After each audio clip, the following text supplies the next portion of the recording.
Every Christmas, thousands of importers import products hoping to make a lot of sales and at the end make a lot of profits. But the reality is that many end up with a lot of unsold products even after Christmas. The problem here isn't that Christmas doesn't sell.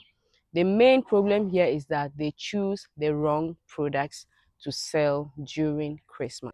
In this particular video, I'm going to show you how you can actually be able to decide and choose the right product to import and sell during Christmas to avoid this very one expensive mistakes that many importers do every single year. Hi, if today is your first time of coming across this channel, I am Doki.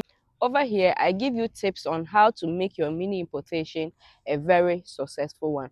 Let's get right into the video. Now, I'm going to be giving you how you can decide on the right product to import during Christmas. And I'm going to be showcasing some of the items that you can actually import during Christmas. Okay, so this is like double. This is 2 in 1, a very packed video. So I want you to watch this video to the end. I'm going to be giving you like tips, very serious tips at the very end. So make sure you watch this particular video to the very end. So the very first thing is to ask yourself, who am I selling to?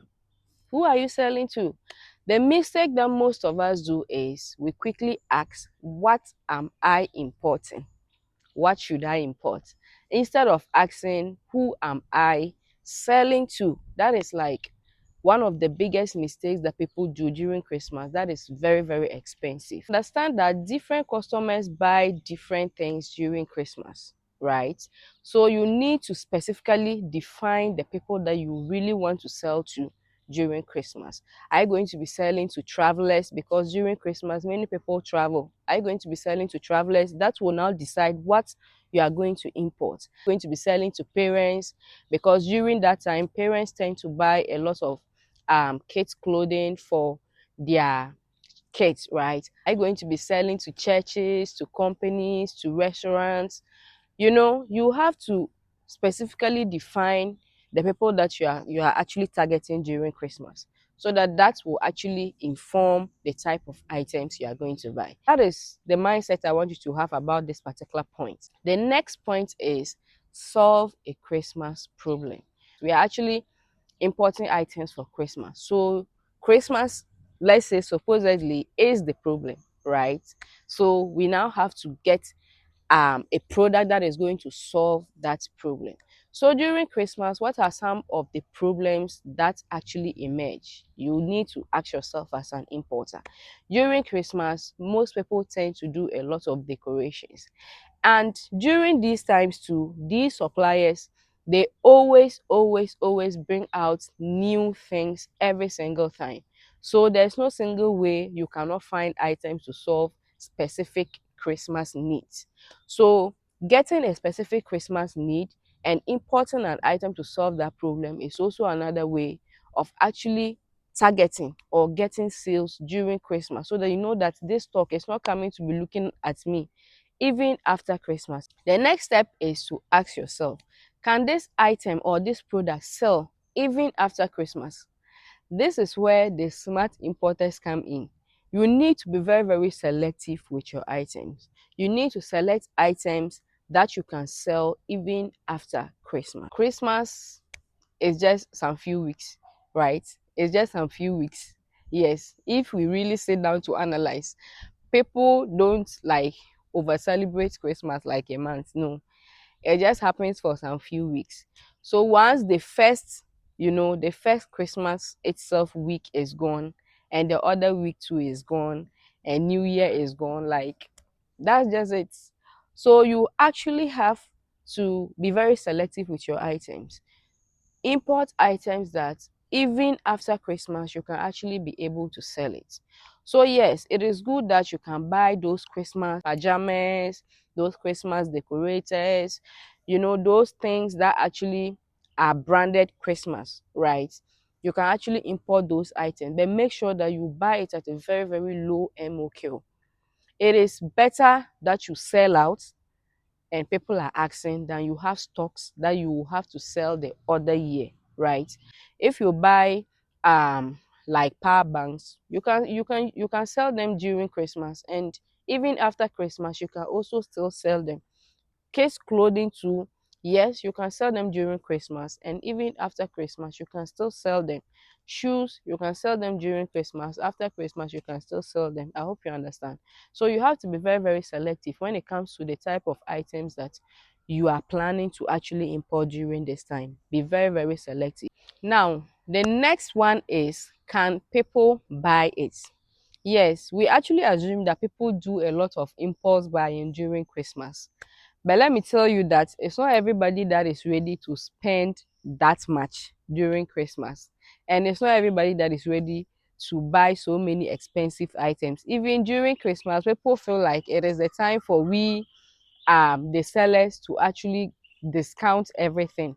So before you also import that item, make sure that at least you are gauging at the price, right? And the target people that you are, like the people that you are selling to.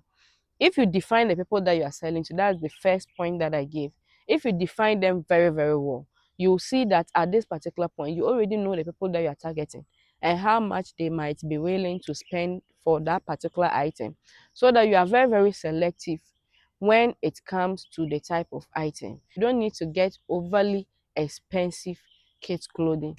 How will you know if you don't calculate your landing costs? This is another mistake that most of us do.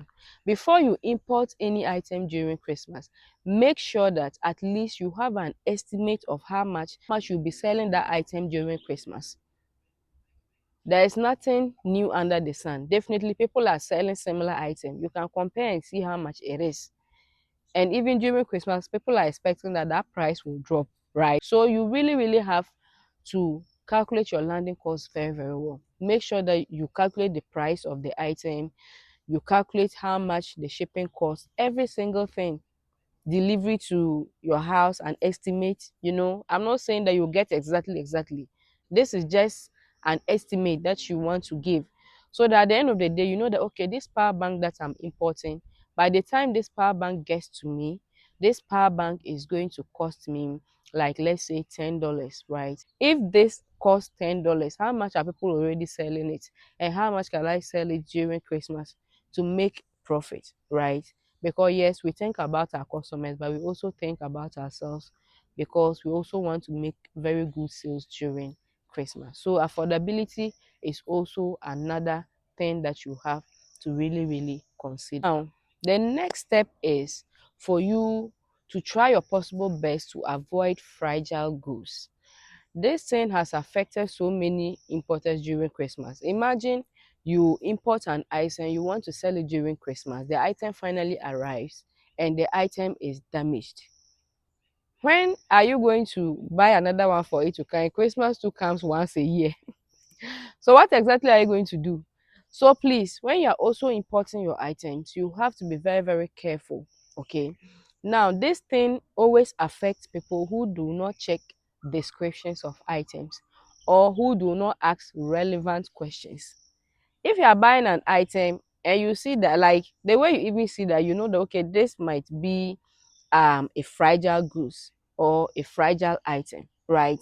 There was this particular Christmas, I don't know whether it's a lamp or something that I saw people imported during Christmas and all of that, right?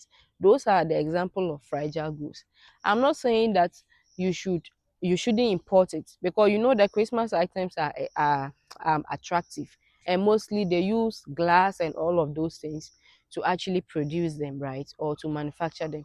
So please make sure that you are protecting your goods, okay, very, very well. If you realize that this item is a fragile goods, just chat with the supplier, tell them to package it very, very well for you. If possible, you can let them um add this particular wooden frame if it's something that is very, very fragile, and add the fragile notice on it, so that it's very, very clear. When it gets to your shipping company, they know that this item is fragile goods. They know exactly where to keep it, right? You don't wait for the item to get to the shipping company and they handle it anyhow, then you will be complaining. because once they receive them, most of the time they don't have time to be checking, is this fragile, is this not fragile? No, they will just be packing, right? Most of the times. So please, you have to protect your items. And if possible, if you realize that the item is too fragile, please do not take the risk. Okay, do not take the risk, because I've seen so many people suffer during Christmas because of this one mistake, this particular fragile goods and all of that. So choosing the right items or the right product during Christmas is very, very important. Now, if you watch to this particular stage, I'm now going to give you, like the hottest tips as an importer that you can actually implement during this particular season. Now, one very big mistake people do during Christmas is that they import at the wrong time. We know that Christmas is in December, right? And most of our goods, it might take like 2 or 3 months. And even during Christmas, the time extends. Yes, the arrival time extends sometimes because of the pressure at the warehouses. Like most people import more during Christmas. And Christmas goods are not imported 2 months or 3 months to Christmas. No. In August, right? So from as of right now, you just watch this video, right? I'll just spare you to actually watch the video very well and decide on the type of item you want to import. By the end of this particular July, you might have decided on what you want to buy and you have jotted every single thing down, right? This is like the trick. Then in August, from 1st to the last day of August, you should have finished buying all your Christmas goods if you don't want any issues. Because last year Christmas, some people received their items around February, March. Like it is not even a joke.